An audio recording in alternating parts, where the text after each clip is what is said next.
Channel Jain recipes by ખ્યાતિ Mehta. Friends, આજે હું ફરીથી એક નવી ફ્યુઝન રેસિપી લઈને આવી છું જેનું નામ છે જૈન મેક્સિકન રગડા ટોસ્ટ. રગડા પેટીસ ને બ્રેડ રગડો તો આપણે બનાવતા જ હોઈએ છીએ, તો ચલો આજ મેક્સિકન રગડા ટોસ્ટની મજા લઈએ. જો તમને મારી આજની બતાવેલી રેસિપી ગમે તો મારી ચેનલને સબસ્ક્રાઈબ જરૂરથી કરજો અને સાથે સાથે બેલ આઇકન પર પણ ક્લિક કરજો. ફ્રેન્ડ્સ, રગડા ટોસ્ટ બનાવવા માટે એક કઢાઈમાં તેલ ગરમ કરવા માટે મૂકશું. તેલ ગરમ થાય ત્યારબાદ આપણે હિંગ એડ કરશું. ત્યારબાદ બાફેલા રાજમા એડ કરશું. રાજમાને 5 થી 6 કલાક માટે મેં પલાળ્યા છે. ત્યારબાદ સ્વાદ પ્રમાણે મીઠું એડ કરીને કુકરમાં 2 સીટી વગાડી લીધી છે. 2 ચમચી જેટલા રાજમા રહેવા દઈશું ને પછી તેને સ્મેશ કરીને એડ કરશું, જેથી કરીને રસો થોડો ઘાટો થઈ જાય. આપણે મેક્સિકન રેસીપી બનાવી રહ્યા છે એટલા માટે રગડો બનાવવા માટે મેં અહીંયા વટાણાની બદલે રાજમા લીધા છે. રાજમા બાફતી વખતે જે પાણી વધ્યું છે એ જ પાણીનો ફરીથી યુઝ કરશું રસો કરવા માટે.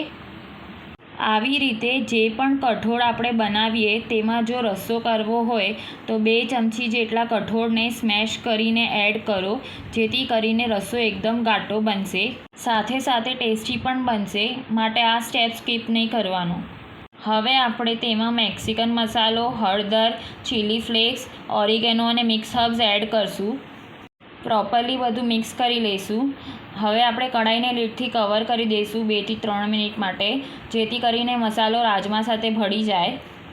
જો તમને મારી રેસીપી ગમે તો મારી ચેનલને લાઇક, શેર અને સબસ્ક્રાઈબ જરૂરથી કરજો અને સાથે સાથે બેલ આઇકન પર પણ ક્લિક કરજો. હવે રસો થોડોક ઓછો લાગે છે એટલા માટે આપણે થોડુંક પાણી ફરીથી એડ કરશું. આ સ્ટેજ પર આપણે ટેસ્ટ કરી લઈશું. મને થોડુંક મીઠું ઓછું લાગે છે અને મેક્સિકન મસાલો પણ ઓછો લાગે છે, તો હું સ્વાદ પ્રમાણે મીઠું અને મેક્સિકન મસાલો 1 ચમચી જેટલો ફરીથી એડ કરું છું.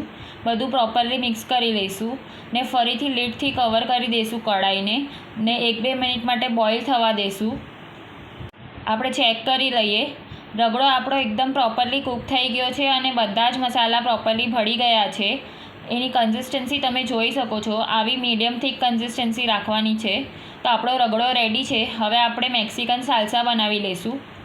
સાલ્સા બનાવવા માટે મિક્સર પોટમાં એક લીલો મરચો, ચોપ કરેલી સેલેરી અને ટમેટાં એડ કરી લઈશું. સાથે સાથે ચોપ કરેલા કેપ્સિકમ અને કોથમરી પણ લઈ લઈશું.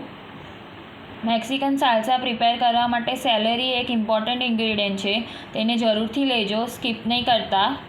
હવે આપણે સ્વાદ પ્રમાણે મીઠું લઈ લઈશું ને સાથે સાથે અડધો લીંબુનો રસ પણ એડ કરી દઈશું. ફ્રેન્ડ્સ, આ સાલ્સા બહુ જ યમી લાગે છે દરદરું પીસવાથી. જો તમને પ્યોર મેક્સિકન ટેસ્ટ એન્જોય કરવો હોય તો આ સાલ્સા સ્કીપ નહીં કરતા. આની બદલે તમે ગ્રીન ચટણીનો પણ ઉપયોગ કરી શકો, પણ સાલ્સા બનાવશો તો ટેસ્ટ વધારે સારો આવશે. આ બધી જ સામગ્રીઓને આપણે પલ્સ મોડ પર દરદરું પીસી લઈશું. ફાઇન પેસ્ટ નથી બનાવવાની. ફ્રેન્ડ્સ, આપણું મેક્સિકન સાલ્સા રેડી છે. હવે આપણે મેક્સિકન રગડા ટોસ્ટને અસેમ્બલ કરીએ. ફ્રેન્ડ્સ, મેં અહીંયા નાના ટોસ્ટ લીધા છે. તમે એની બદલે બ્રેડના પીસ કરીને તેના પર પણ મેક્સિકન રગડો અસેમ્બલ કરી શકો, પણ બ્રેડ તરત જ સોગી થઈ જશે. એટલા માટે ટોસ્ટ લેશો તો ખાવામાં તે બહુ જ ક્રન્ચી લાગશે અને તેનો સ્વાદ અનેક ગણો વધી જશે. હવે આપણે જે રગડો પ્રિપેર કર્યો હતો તે ટોસ્ટ પર સ્પ્રેડ કરી દઈશું. ત્યારબાદ સાલ્સા પણ લઈ લઈશું.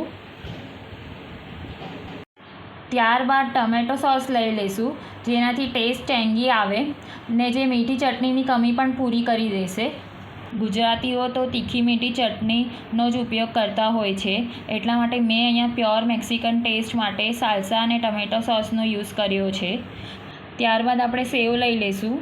ત્યારબાદ મેં કાચી કેરીને આવી રીતે ઝીણી ચોપ કરી લીધી હતી, તે પણ એડ કરી દઈએ ને છેલ્લે કોથમરીથી ગાર્નિશ કરી દઈશું. ફ્રેન્ડ્સ, આપણે જે રગડો અને મેક્સિકન સાલ્સા રેડી કર્યું હતું તેમાંથી હજી બીજી 2 પ્લેટ બનીને રેડી થશે, એટલે ટોટલ 3 પ્લેટ રેડી થશે. તો ફ્રેન્ડ્સ, બનીને રેડી છે આપણા જૈન મેક્સિકન રગડા ટોસ્ટ.